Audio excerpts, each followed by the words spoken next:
13 मई को पलामू संसदीय सीट पर मतदाताओं का फैसला मतपेटियों में कैद हो जाएगी। अब महज एक दिन ही शेष बचे हुए हैं और इसी एक दिनों में प्रत्याशियों को अपनी बात मतदाताओं तक पहुंचानी है। यह कहना कतई गलत नहीं होगा कि यह अंतिम दौर का प्रचार प्रसार चल रहा है, जिसके बाद तस्वीरें साफ साफ उभरती दिखलाई पड़ने लगेगी और इस अंतिम दौर के प्रचार प्रसार को धार देने के लिए खुद तेजस्वी यादव मोर्चा संभाल रहे हैं। इस वीडियो की शुरुआत करने से पहले आप हमें कमेंट में जरूर बताएं कि पलामू में किसकी जीत हो सकती है। तो चलिए हम अपने टॉपिक पर आते हैं। आरजेडी अपनी वह हर ताकत ममता भुइयां को जिताने के लिए पलामू में लगा देना चाह रही है और कुछ का यहाँ तक दावा कर रहे हैं कि ममता भुइयां की जीत तय है और बीडी राम की तीसरी पारी पर विराम लगने वाला है। और वहीं दूसरी ओर पीएम मोदी की सभा के बाद बीडी राम के पक्ष में जो हवा बनता दिख रहा है, उससे कांटे का संघर्ष में तब्दील होता नजर आ रहा है। लेकिन आरजेडी के इस दावे पर विचार करने से पहले यह भी जान लेना जरूरी है कि वर्ष 2019 में बीडी राम ने करीबन 4 लाख वोटों से जीत हासिल की थी।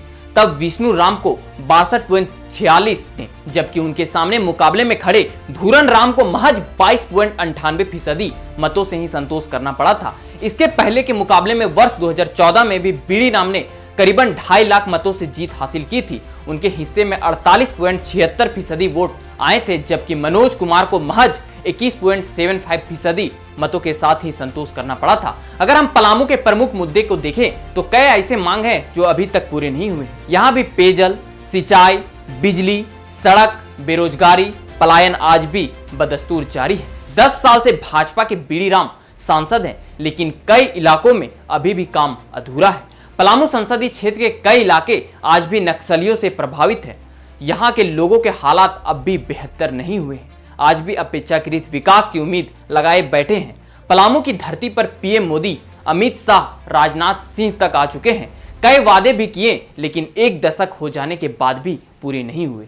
2019 लोकसभा चुनाव से पहले प्रधानमंत्री नरेंद्र मोदी ने 5 जनवरी 2019 को मंडल डैम के अधूरे कार्य को पूरा करने की आधारशिला रखी थी। उस समय 2022 तक परियोजना को पूरा करने का लक्ष्य रखा गया था। लोगों की उम्मीद थी अधूरे पड़े मंडल डैम का निर्माण कार्य पूरा हो जाएगा, लेकिन 5 वर्ष बीत जाने के बावजूद मंडल डैम के निर्माण स्थल पर एक ईंट भी नहीं रखी गई, जबकि यह एक बड़ा मुद्दा था। मंडल डैम को लेकर लोगों में काफी नाराजगी दिख रही है। पलामू प्रमंडल का एकमात्र चियांकी हवाई अड्डा आज भी अपनी बदहाली पर आंसू बहा रहा है। हवाई अड्डे को व्यवस्थित रूप देने के लिए बाउंड्री वॉल को जल निकासी की व्यवस्था बनाई गई थी, लेकिन विभिन्न कार्यक्रमों को लेकर तोड़े गए बाउंड्री वॉल की मरम्मत आज तक पूरी नहीं हो पाई।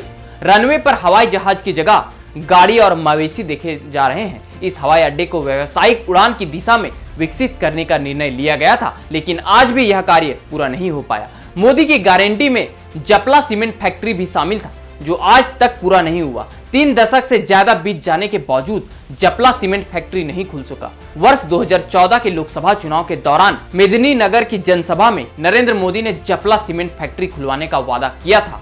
यह थे वहां के प्रमुख मुद्दे। अब पलामू संसदीय क्षेत्र में मतदाताओं की संख्या को भी जान लेते हैं। चुनाव आयोग के आंकड़े के मुताबिक पलामू संसदीय क्षेत्र में 16,93,460 मतदाता अपने मताधिकार का प्रयोग करेंगे। इसमें पहले वोट देने का योग्य बने मतदाताओं की संख्या करीबन 62,883 है।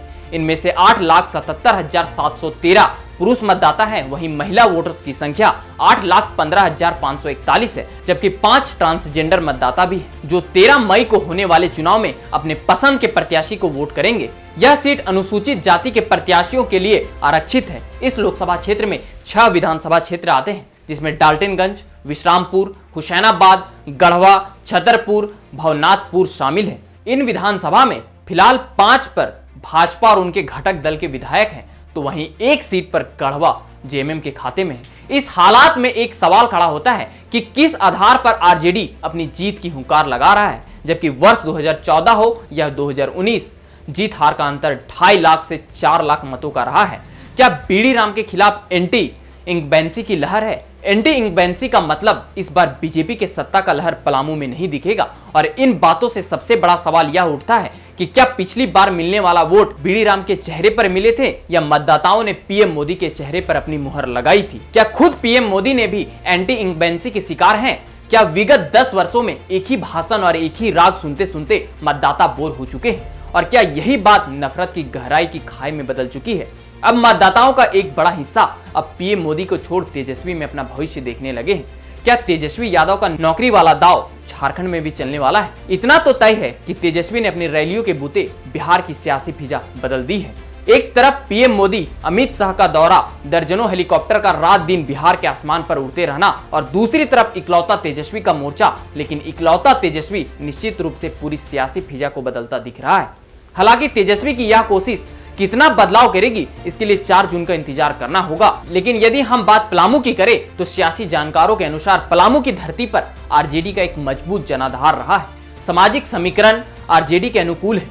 यह भी सत्य है कि वर्ष 2014 में जब राष्ट्रीय क्षितिज पर पीएम मोदी की एंट्री हुई थी तो पीएम मोदी ने बड़ी चालाकी से अति पिछड़ा कार्ड खेला, जिसके कारण अति पिछड़ा जातियों का एक बड़ा हिस्सा उसके साथ खड़ा हो गया। और वर्ष 2019 में स्थानीय मुद्दों से अधिक जोर पुलवामा अटैक का था। पुलवामा अटैक के बाद राष्ट्रवाद की उस आंधी में पीएम मोदी के तमाम नाकामियां ओझल सी हो गई, एंटी इंकबेंसी दफन हो गई। बढ़ती महंगाई, बेरोजगारी, दलित पिछड़ों की सामाजिक सियासी की हिस्सेदारी का सवाल, सब कुछ उस राष्ट्रवाद की आंधी में उड़ गया। लेकिन इस बार ना तो 2019 की सियासी फिजा है और ना ही 2019 का राष्ट्रवाद की आंधी।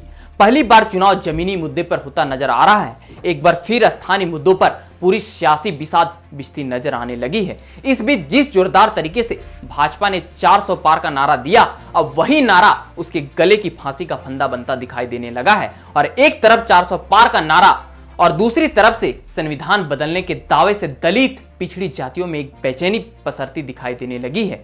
इस बीच सबका साथ सबका विकास के नारे के बाद पीएम मोदी कांग्रेस पर मंगलसूत्र और दलित पिछड़ों का आरक्षण, मुसलमानों का देन का आरोप लगाते दिख रहे हैं। यानी उनकी पूरी चुनावी रणनीति 180 डिग्री के कोण पर घूम चुकी है। और यदि पीएम मोदी को इस स्तर पर आकर बैटिंग करनी पड़ रही है तो निश्चित रूप से उनके अंदर भी एक बेचैनी होगी। क्योंकि अगर हम पलामू की सामाजिक समीकरण की बात करें तो एक अनुमान के मुताबिक पलामू में भूया जाति 2.5 से 3 लाख, मुस्लिम 3 लाख, यादव 2 लाख को अपने पाले में खड़ा कर मजबूत सियासी बिसात बिछाने की होगी। और एक बात ध्यान रखने वाली यह भी है कि इस बार पूर्व सांसद कामेश्वर बैठा भी हाथी पर सवार होकर अखाड़े में है। इस हालात में कामेश्वर बैठा के एंट्री से दास मतदाता जो बसपा का कोर वोटर रहा है तो इसका सीधा नुकसान भाजपा को उठाना पड़ सकता है। हालांकि यह सेंधमारी कितना सरदार होगी, पलामू में हार जीत एक हद तक इस पर भी निर्भर करेगा। लेकिन इसका असली परिणाम 4 जून को ही पता चलेगा कि कमल खिलता है या फिर लालटेन जलता है। और आपको क्या लगता है यह हमें कमेंट में जरूर बताएं। तो बस आज के लिए इतना ही, मिलते हैं अगले इसी प्रकार के कुछ और वीडियो के साथ। तब तक के लिए आप सबों को झारखंडी जोहार।